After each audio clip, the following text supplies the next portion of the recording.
Hey wild ones, I'm Lucy, and this is Pussy Powered.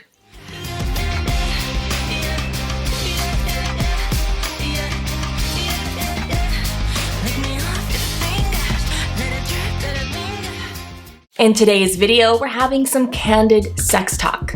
And the topic is sexual martyrdom. If you do this in your relationship, just like I did for so many years, then you are probably suffering for it. Now is the time to be aware of it and probably make some adjustments. If you want a sex life that is deeply rewarding and connected and intimate and wild and animalistic and full of pleasure. So first of all, what the fuck do I even mean by sexual martyrdom? A sexual martyr is someone who performs for their lover at the expense of their own pleasure and or saves all of their sexual experiences for their lover because they feel guilty or ashamed or bad if they do anything on their own, excluding their lover.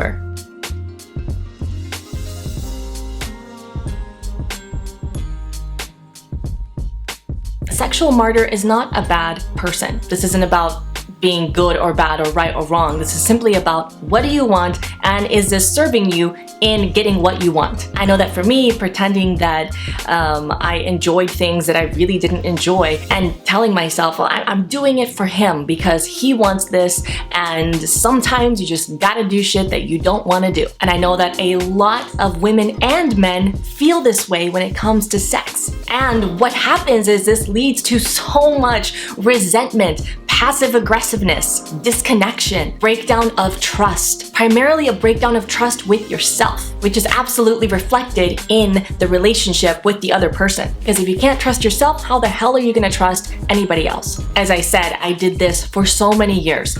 And this year we will be married 14 years. And I would say over a decade of that time, I was a sexual martyr. And it just was not working for me. It wasn't working for him. It wasn't working for our relationship. It just did not work, period. So what is an alternative to that? Because we also don't, or at least I didn't necessarily want to be like, well, fuck you, I don't want sex tonight, like, just leave me alone. Or no, I don't want to do that thing that you want to try. Leaving him or her out to dry. That's not usually what we want either. We don't want deep down to deny our lovers. Like, we want sex. We want to be turned on. We want to try new things, right? So first I want you to just sit with that for a moment. Think about this, how this applies to your life. And this isn't just in the context of sex either. To be a martyr in your relationships, in any context, is usually not what we really want deep down. In fact, for me, the reason that I ever considered being a martyr or sacrificing myself or my desires or my will for anyone else was to reassure myself that I am a good person, that I am a kind person, that I am not a selfish person. When in reality, I am a selfish person. I am full of my own desires. I am dark and light. I'm not a goody-goody. I'm just not. And to pretend that I was and to hold on to that identity and do whatever I needed to do to prove to myself that I was good enough, that I was a good, righteous, wholesome, kind person, was denying and abandoning so much of myself. And it's no surprise that I was not feeling sexually fulfilled. So here's the shift. Get real with yourself about what you're getting out of it. If you're doing something for your lover, why are you really doing it? Look for and find the self-serving motivation that is driving you to even be open to the possibility of doing this thing with your lover. What do you get out of it? Because if you're going to do it, there is something that you're getting out of it.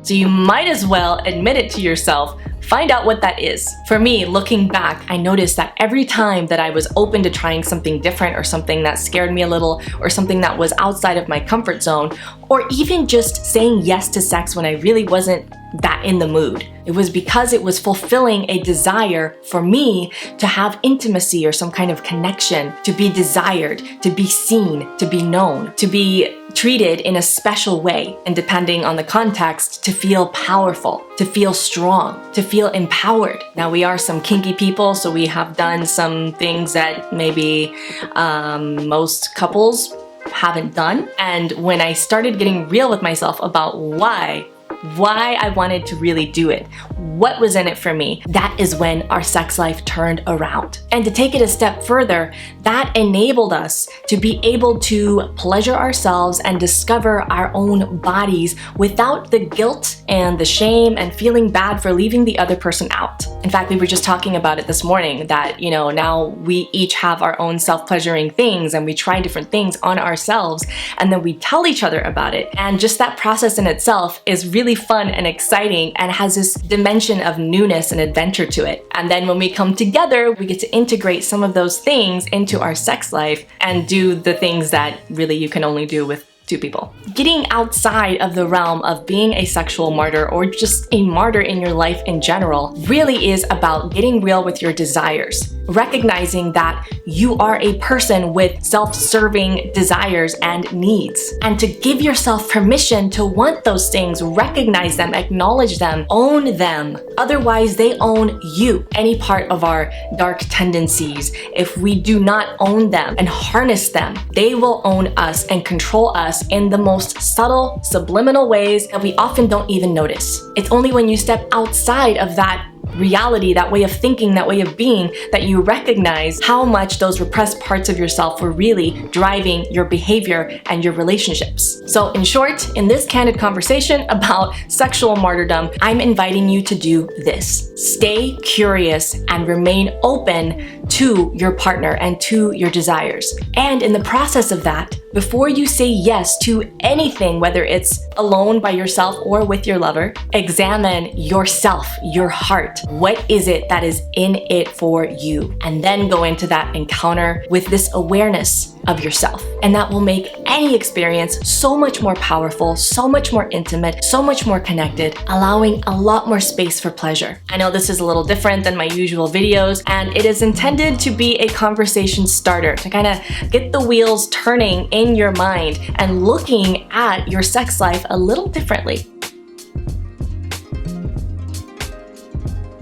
I'd love to hear your thoughts, what your experiences with this have been, and where you are right now, maybe what realizations or takeaways you're getting from this. And if you enjoyed this video, please be sure to give it a thumbs up and subscribe for more content on sexual empowerment for women. Stay tuned for more. In the meantime, here's to your unleashing for a pussy-powered life.